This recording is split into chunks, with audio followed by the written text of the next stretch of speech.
Pemirsa, aksi unjuk rasa massa yang tergabung dalam gabungan Serikat Buruh Migas Indramayu digelar di depan Dinas Tenaga Kerja Kabupaten Indramayu, Jawa Barat berakhir ricuh.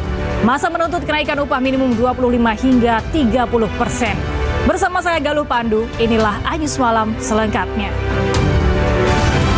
Pemirsa, penertiban aset PT KAI di Madiun, Jawa Timur berlangsung tegang. Penghuni rumah bersih tegang dengan petugas gabungan dan personil PT KAI yang berusaha mengosongkan isi rumah.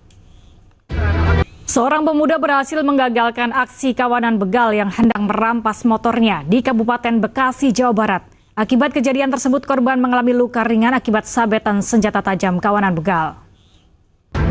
Kelompok pelaku pencurian sepeda motor di Jati Agung, Lampung Selatan terekam kamera pengawas. Pelaku gagal membawa lari motor korban setelah pelaku terjebak di dalam lantaran gerbang indikos terkunci.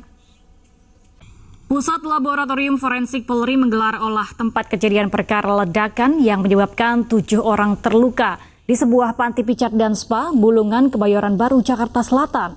Sejumlah barang bukti diamankan petugas guna menyelidiki penyebab ledakan. Agus, jalani rekonstruksi kasus pelecehan seksual terhadap mahasiswi. Informasi selengkapnya akan kami hadirkan usai jeda.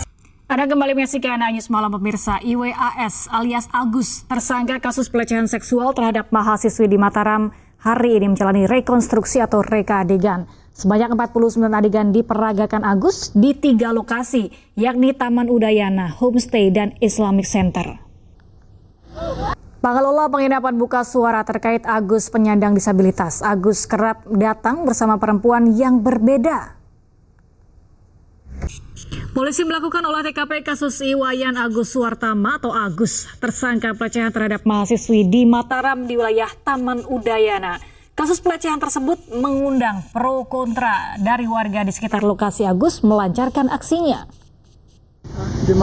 Sakit hati, cintanya ditolak korban menjadi motif penculikan seorang ibu rumah tangga di Antapani, Kota Bandung, Jawa Barat.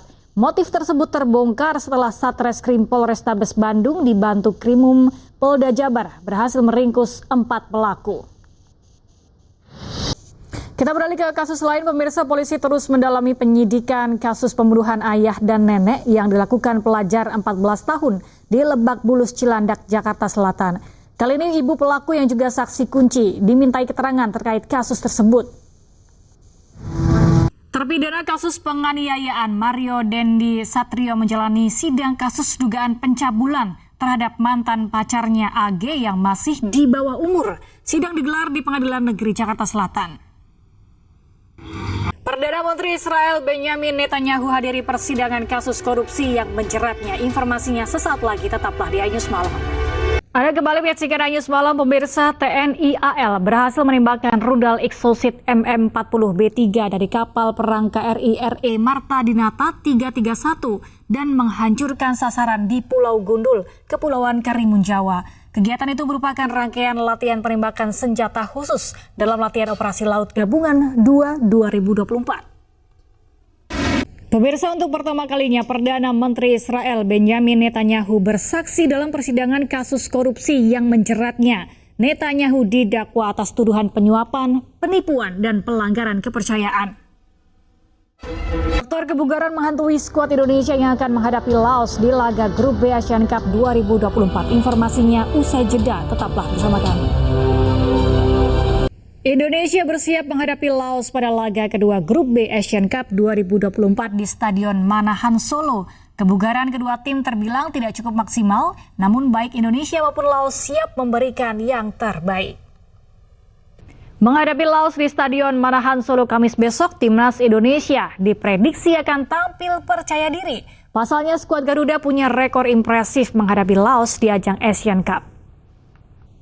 Timnas sepak bola wanita Indonesia baru saja membawa pulang gelar juara Piala AFF 2024. Menjadi gelar perdana internasional pertama, 2 pemain Timnas, Syifa Imut dan Syafira Ika Putri, mengharapkan momentum ini mampu membangkitkan pelaksanaan Liga Sepak Bola Wanita yang telah lama padam.